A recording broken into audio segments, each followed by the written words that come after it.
pues como lo estábamos diciendo hace rato, o sea, yo los veo así como una carrera de resistencia, o sea, como un maratón en la animación y como una carrera de velocidad en live action. O sea, de live action generalmente los tiempos son muy rápidos, el flujo de información está corriendo al mismo tiempo y realmente los errores que yo he visto más fuertes radican en eso, como está corriendo como por segundo la información y van cambiando cosas. Si tú no eres capaz de pescar de esos bloques de información, se van perdiendo y entonces genera problemas. En animación pasa lo contrario, es tanto tiempo que si no lo registras es facilísimo que se te olvide. Entonces es como que a pesar de que comparten como el flujo en algunos aspectos similar, desde mi perspectiva el gran tema con la animación es el registro, el flujo de información por la diferencia de los tiempos y por la cantidad de gente que se mete en diferentes momentos del proyecto. Que no se pierda la información, que todos dejen registro, que se comuniquen bien como los departamentos de parte, como todo es digital casi, o sea, bueno, salvo excepciones como el stop motion o el cutout físico. Pues también la compatibilidad entre softwares, la salida, o sea, como que hay, o sea, tienes que estructurar muy bien tu cadena para que puedas llegar a tener una producción amable. Y lo que más me parece que cuesta trabajo en las producciones de animación es también como no perder como la energía de hacerlo, o sea, como es tanto el tiempo y que pues la gente se desconecta, o sea, con los proyectos. En cambio con el live action más bien son tiempos muy cortos y ahí lo que tienes que hacer es que la gente no, o sea, pues ya está cansada y malhumorada, o sea, la mayoría de las veces duermes mal, entonces lidiar con personas que están como pues como en un mood de guerra, por así decirlo, o sea, como con la adrenalina en chinga y mal dormidos, mal comidos, con el flujo de información que está cambiando constantemente, pues ahí son otro tipo de cosas las que tienes que ver como para que el equipo conecte bien y fluya y no se pierda la información. O sea, me parece como que, te digo, como a pesar de que conservan como estructuras básicas los dos, las diferencias radican más bien en las diferencias de los tiempos en los que se ejecutan, porque te enfrentas a diferentes cosas de la personalidad de las personas que se integran. O sea, no es lo mismo un proyecto de 2 años o 1 año y medio, en donde más bien pues es muy dosificado el tiempo, y más porque ahorita la mayoría de las producciones están a distancia, o sea, estás tú en tu casa trabajando y la otra persona con la que estás colaborando está en su propio departamento o su propio universo, entonces no hay un contacto directo. Y en live action los tienes todos encima y generalmente nunca hay espacio, entonces como que se genera más estrés relacional entre las personas que en animación. También hay más ruido, o sea, también concentrarte en esos espacios es más complejo, o sea, como que hay muchas como diferencias que yo creo que tienen que ver con el tiempo de ejecución en el que se realiza, porque los dos tienen pro y post, o sea, realmente en esa parte pues es lo general, lo comparten, pero los tiempos son los que hacen las características de los proyectos diferentes.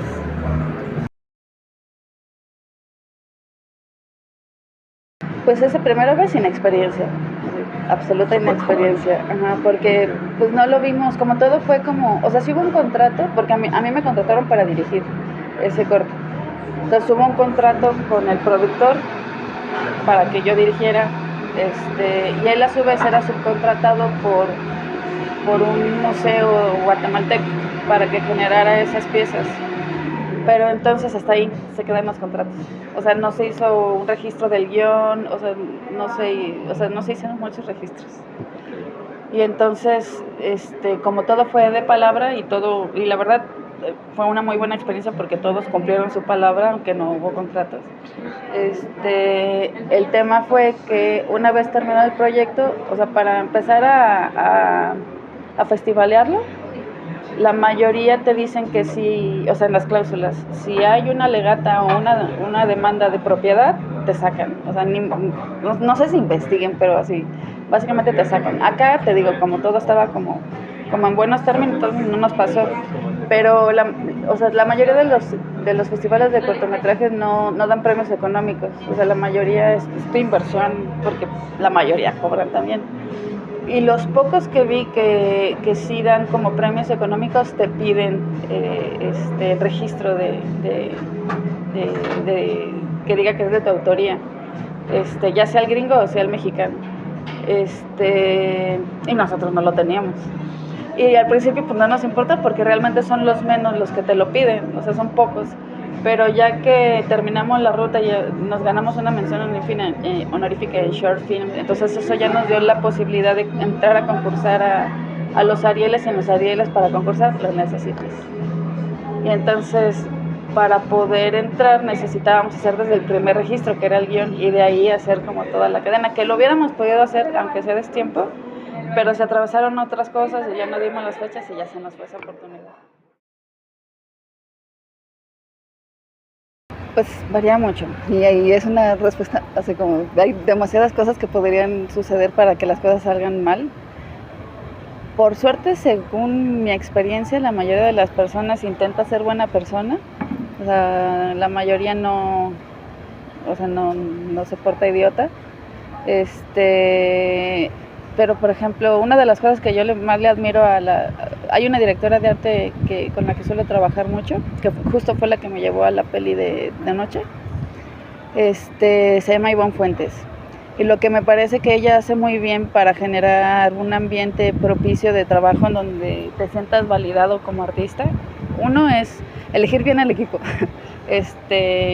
Entender que cada persona que tú vas a sumar al proyecto tiene que sumar algo en su expertise para la producción. O sea, una cosa es que se obvie que tú dominas tu área y otra cosa es que también tu misma personalidad haga que puedas como entrar bien a trabajar con un grupo colaborativo, porque pues hay de personalidades para avanzar para arriba. Pero ella en específico lo que me parece que hace muy bien es como validar el talento de las personas, porque sí me ha tocado estar en producciones en donde te sientes con un continuo síndrome del impostor, así de no manches. Y siento que una cosa es personalmente que lo puedas tener y es algo como pues normal, creo que le pasa a la mayoría de los artistas.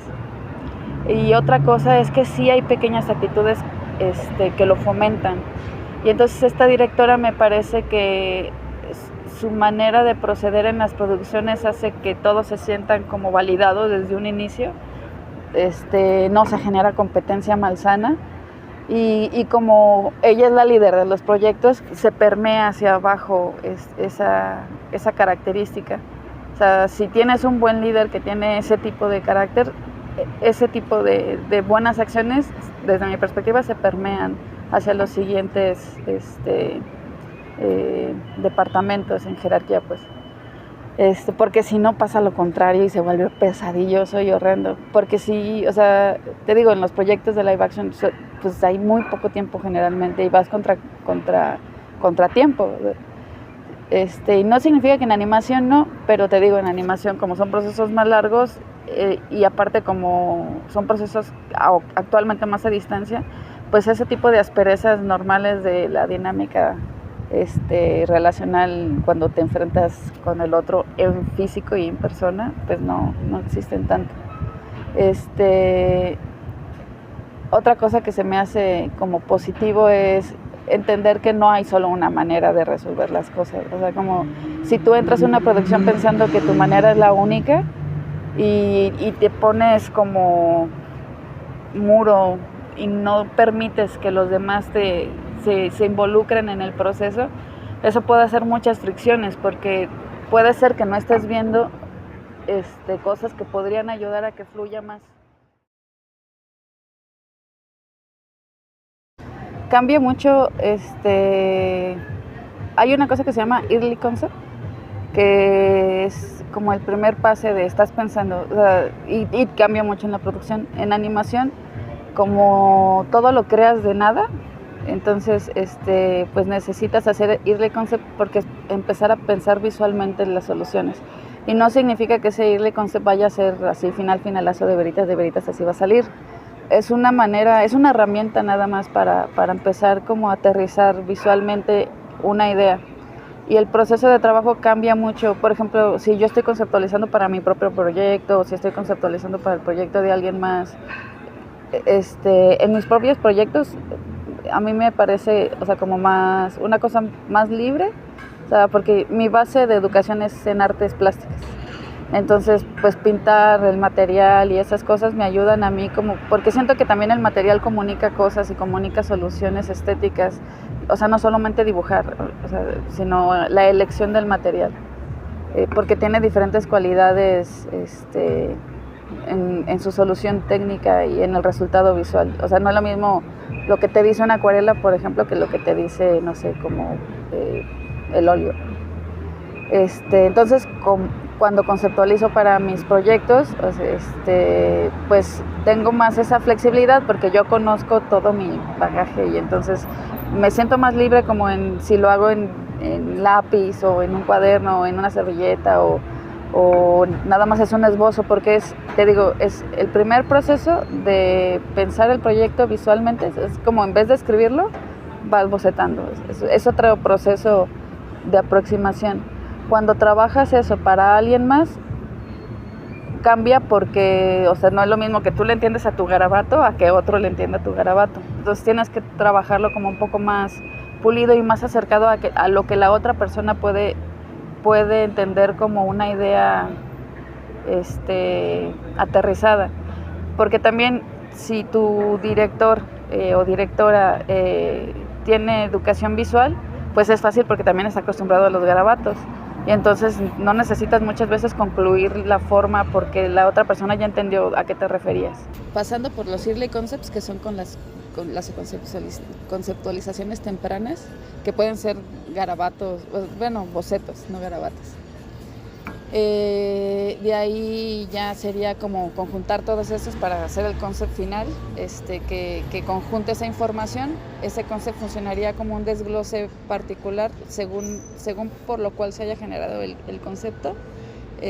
Si lo generaste porque estás buscando información de luz o de set dressing o cosas así, entonces ya ese concept lo desglosas. Y ahora ese concept es el alimento para el siguiente proceso, que sería el layout. Y el layout se desglosaría en las líneas compositivas, o sea, como ya el encuadre así real, y los blockings, o sea, las posiciones iniciales para animación, para que sepan en dónde, o sea, la proporción y en dónde entran los personajes. O si salen, también lo tienes que marcar ahí. Y del concept hacia live action, lo que pasa es que depende del tipo de concept que estés, o sea, de los tipos de preguntas que tengas para saber qué tipo de concept necesitas. En el caso de la película de noche, había uno de los escenarios que se tenían que conceptualizar, era un callejón en donde iban a asesinar a alguien atrás de un antro de mala muerte.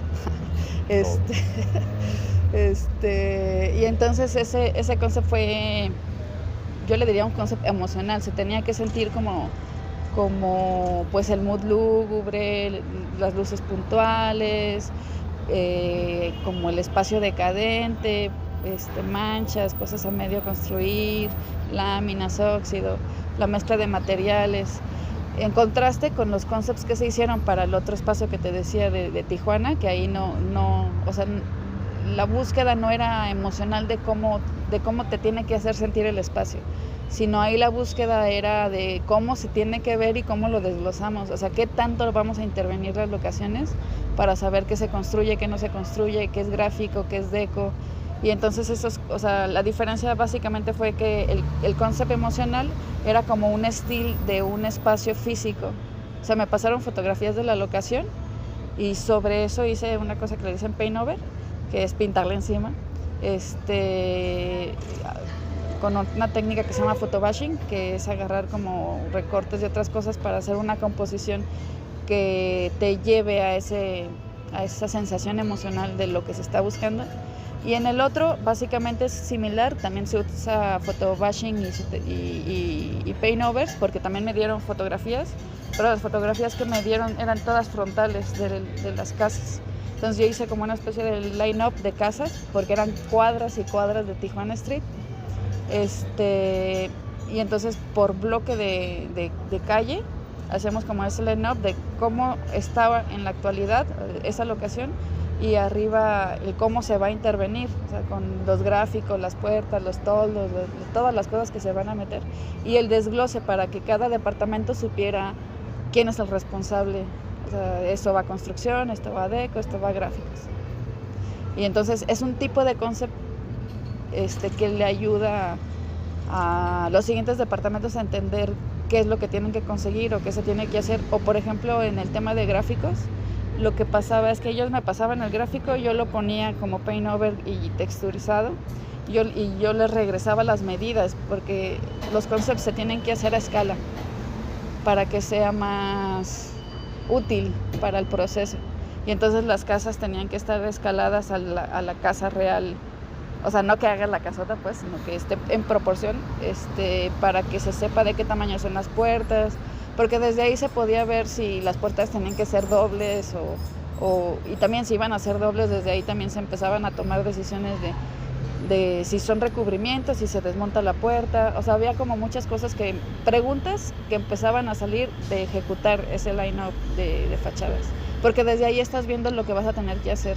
Y desde ahí estás viendo también si tienes que retirar cámaras, cables, letreros existentes, porque como tienen las fotografías que te dio locaciones, porque pues son las fotografías de scouting, pues estás trabajando con lo real, lo que vas a tener. Es sutil, es súper sutil. Realmente me parece que no habría una sola respuesta. Pero lo que yo veo de el tipo de actitudes, o sea, hay directores que son muy, ¿cómo le diría yo? Como hitlercitos. O sea, como que tienen una idea y ya, o sea, tú te vuelves realmente su herramienta de ejecución y no te dan mucho espacio de ejecución. Entonces tú ejecutas lo que te está diciendo, punto. Y a mí eso me parece que genera o sea, ¿para qué me contrataste? O sea, ¿qué hace la diferencia de que me contrates a mí, a alguien más, si voy a ser solo una herramienta de ejecución de la proyección de tu ego al infinito? O sea, tampoco está mal, y también, pues, uno alenta todos los proyectos también porque, pues, todos pagamos renta, y entonces, pues, y también porque la verdad es que es interesante estar en diferentes tipos de procesos con diferentes tipos de personas. Pero lo que yo veo es que ese tipo de direcciones generan un espacio poco creativo. Y si se supone que el cine es colaborativo, pues entonces pues no tiene mucho sentido, ¿no? O sea, como un proyecto de la naturaleza del cine y del teatro, que son proyectos donde se suman demasiadas voces, se vuelve único y se vuelve importante por la cantidad de voces que se suman para llegar a un objetivo. Y entonces pues estás contratando personas que tienen voz, ¿no? O sea, que pues que también su visión o sus reflexiones o su experiencia en otros proyectos puede nutrir en el que estás. Y entonces una dirección de esas características limita el que se nutra realmente de pues todo el equipo. Y el otro tipo de dirección, o sea, como el que te digo que hace Ivonne Fuentes, o también otra directora con la que me gusta trabajar, se llama Paulina del Paso. Ellas dos me parece que al revés, o sea, se hacen muchas preguntas, o sea, y entonces confían en que tú tienes la suficiente experiencia como para poder también colaborar con una posible solución. Y también, si no les gusta, no les gusta, y terminas haciendo pues su visión, porque pues estás haciendo la visión de la dirección. Pero creo que tiene que ver con escuchar. Otro director con el que también me gustó trabajar, que también me parece en ese sentido que sí aprovecha el equipo que suma, es el de la peli de thriller noir que les decía, se llama Los Minutos Negros, y con él estuve desde Board, porque lo que he visto es que lo que se bordea en live action son escenas que se tienen que coreografiar, y entonces era divertido porque me ponía ejemplos de pelis que a él le gustaban, de cómo había sucedido algo, de golpes o cosas así, y entonces yo le podía proponer posiciones o giros o como el a dónde tenía que ver la cámara para que se sienta bien el golpe, o sea, cosas así. Entonces, con él me gustó mucho trabajar en esa peli porque me daba espacio a proponer, igual en los concepts de escenarios, o sea, los manchismos, la sangre y esas cosas. Bueno, me divertía mucho la iluminación, o sea, el cómo llevas la emoción de los espacios con los concepts. Realmente me ha tocado pocas veces trabajar con direcciones como más punitivas, y no se siente tan chido por eso, porque te sientes como limitado y te sientes nada más como un brazo ejecutor. Pero te digo, tampoco está mal porque también se aprende de eso, pero sí es más divertido y más satisfactorio cuando sientes que sí importó, o sea, que tu visión puede también sumar. Y esas personas, de esas 3 personas que te dije, me parece que pues tienen la cualidad de sí dar espacio, y creo que básicamente es escuchar. O sea, creo que la diferencia es lo abierto o no abierto que estás para el rebotar ideas. Lo que más me impactó a mí es la dimensión. O sea, te digo, es raro que conceptualices tanto.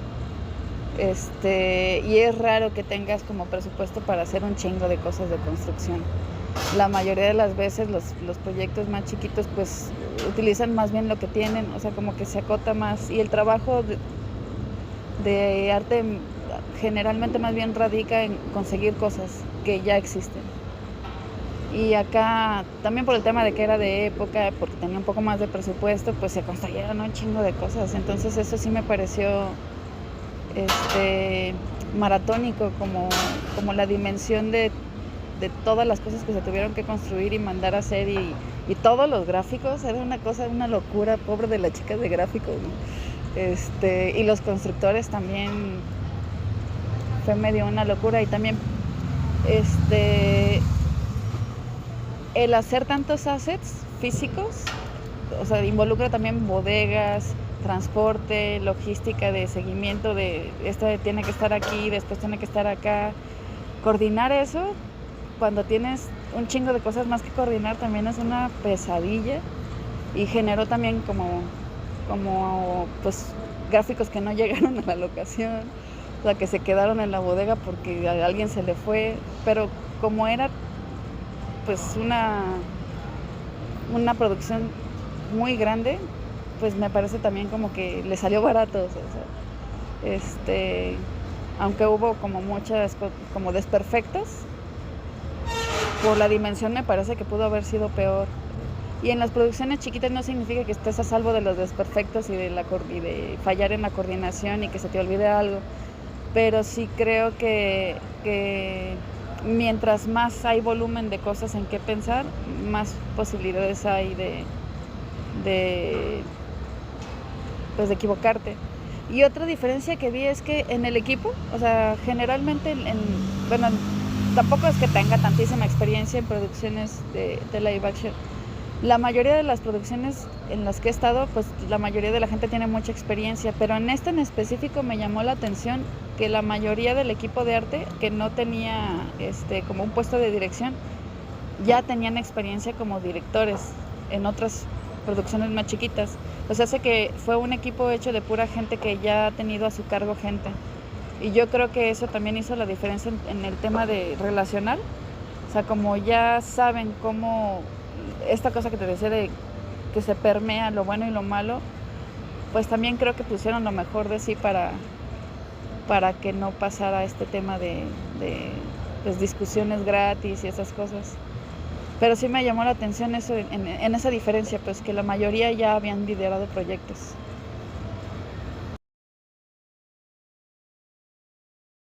Absolutamente. Estuve en una producción, no era la ópera prima, pero sí era la primera vez que iba a hacer live action, esta persona. Y todo mal desde el inicio, o sea, presupuesto así matado. Yo iba a hacer la dirección de arte y pues ustedes saben la cantidad de cosas que se generan en un departamento de arte. Le había pedido que me dejara llevar a un alien, no pasó. Me dijo que allá iba a tener un equipo. Fui y no había equipo. Y no estaba aquí, fuimos a grabar a otro lado.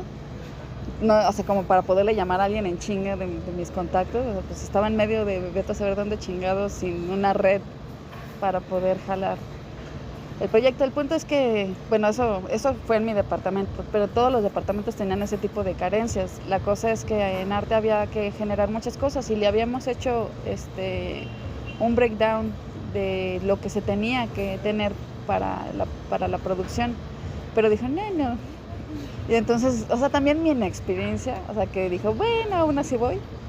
Y pues eso se volvió una pesadilla, porque era la única persona de arte que absorbía la parte de props y de set dressing y de, no sé, así una locura horrenda. Por ese lado fue súper estresante y horrendo, porque era más bien como pedirle paro a los de los otros departamentos y pues también está cabrón porque si estás haciendo tu área, pues no te puedes hacer responsable de la otra. Y entonces eso fue extremadamente desgastante y horrendo. El punto es que todo es, les decía que mal dormir, estrés,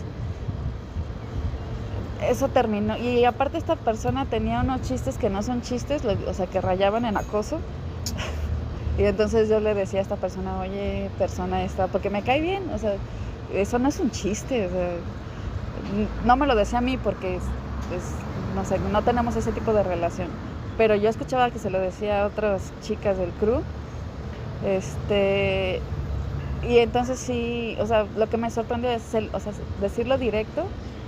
Las otras personas como que también como tiene como pues es el director, entonces pues las otras chicas como que no le decían muchas cosas, pero pues eso también generó un ambiente no padre, ¿sí? Que terminó muy raro, sí es la peor producción en la que he estado, ¿sí? La verdad me sentí súper incómoda, también fue interesante como experiencia porque ya terminó y porque duró relativamente poco. Buena experiencia en relación a ver por qué es tan importante que los grupos tengan el equipo correcto, como el equipo correcto en relación a la gente que necesita el proyecto, como no una persona que haga todo. Y también una cosa interesante para reflexionar respecto a que hay chistes que no son chistes y hay bullying disfrazado de cordialidad y compañerismo, que es bullying. Esa producción en específico me parece que tuvo muchas cosas que digo, no mames, ojalá y eso jamás se vuelva a repetir. Pero también lo que he visto es que en las nuevas producciones en las que he trabajado ya hay contratos. Cuando firmas tu contrato hay cláusulas de no acoso, antes no había. Eso me parece importante. Lo que me parece difícil es que hay cláusulas de no acoso, pero no hay ¿quién le dé seguimiento cuando sí sucede? No hay un departamento que asesore y qué hace si sí pasó o cómo.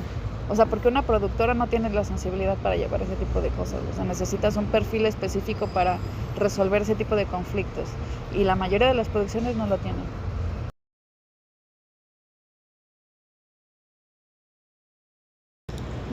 Pues como les decía, mis inicios están en artes plásticas más que en audiovisuales. Y creo que de alguna manera pues también ya estaba encaminada no fue tan difícil en el sentido de mi mamá trabajó toda su vida para la Secretaría de Cultura, entonces teníamos acceso a talleres gratis porque ella era trabajadora de la Secretaría de Cultura. Bueno, becas. Digamos que ella podía negociar becas porque trabajaba para la Secretaría de Cultura. Mi papá es músico, entonces pues de alguna manera ya pues estás como en el camino, ¿no? Sí lo hizo más fácil en ese sentido, porque pues tener acceso desde chica a talleres de arte,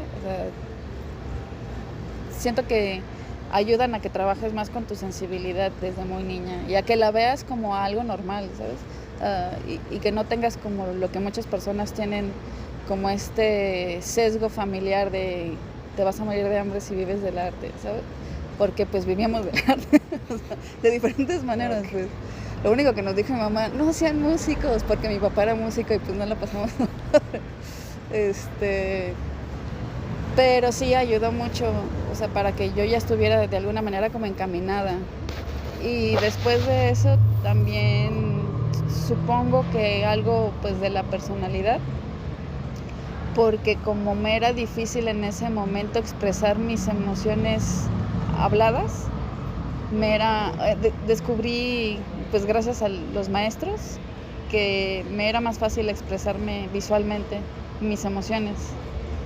Y entonces eso pues también se hizo que fuera como un ancla para mí de lugar a salvo, como dibujar y pintar y cosas así, para poder yo saber, o sea, como poder tener como un diálogo conmigo misma y la pintura me ayudó. Entonces como tenía esas cualidades, pues lo hacía, o sea, no era para mí un esfuerzo quedarme sentada y pintar, o sea, para mí era como algo necesario. Pero después de eso, cuando fui creciendo, sentí que siempre me gustaron las artes colaborativas. O sea, mi tío era dramaturgo y hacía mucho teatro. Y entonces me gustaba esta cosa de sumar voces de diferentes personas para construir un universo que se va a destruir en una semana de funciones. O sea, me parecía como crear un mundo o sea, que va a tener un espacio de vida tan corto. Me pareció un esfuerzo impresionante y muy divertido construir mundos para que se cayeran. Y sentía que en la pintura no tenía eso, porque la pintura me parecía un diálogo pues como muy de ti para ti. O sea, que sí tiene su salida hacia un público receptor, pero no es que, o sea, el diálogo empieza cuando termina la obra. En el caso de las producciones colaborativas, el diálogo es constante, porque cada una de las personas que están involucradas aportan en los buenos casos, pues.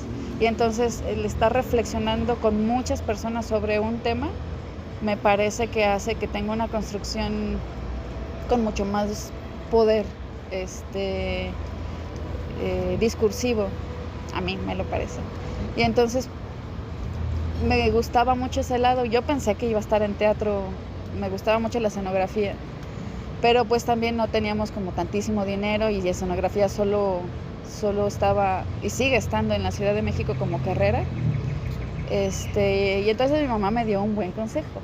Me dijo, estudia con las opciones que tienes aquí, que sí nos alcanzan, y cuando termines vas matizando tu carrera hacia donde sí quieres estar. Y entonces me metí a la UDG por varias razones, hacia artes plásticas, o no, porque no cobra matrícula de inscripción. Y pues era la opción. O sea, realmente también no hay muchas escuelas de arte. Y ya me las había acabado, había estado en el Cabañas, había estado en CEDAR, entonces solo me faltaba pues la UDG. Y efectivamente después de eso sucedió por azares del destino que hubo una convocatoria hace mucho, como en el 2009, para hacer 52 cortos animados. Y allí fue donde empecé a variar, o sea, entré a esa convocatoria, quedé y estuve en esa producción de 52 cortos animados. Y ahí tuve la oportunidad de trabajar con Rita Basulto, Luis Telles, Carla Castañeda, Sofía Carrillo, ¿no? Porque ellos estaban también ahí. Y entonces de ahí entonces dije, no, esto me gusta y no, ya no me sacan. Ajá, y ahí me quedé, o sea, como buscando cómo seguirle. Sí. Y como consejo para pues las siguientes generaciones, me parece eso, o sea, como o sea, siento que cuando eres chico piensas que lo que tienes es lo único que vas a tener, o sea, como si tu realidad no fuera transformable, como si la escasez de recursos o tus realidades de ese momento fueran a permanecer así siempre estáticas.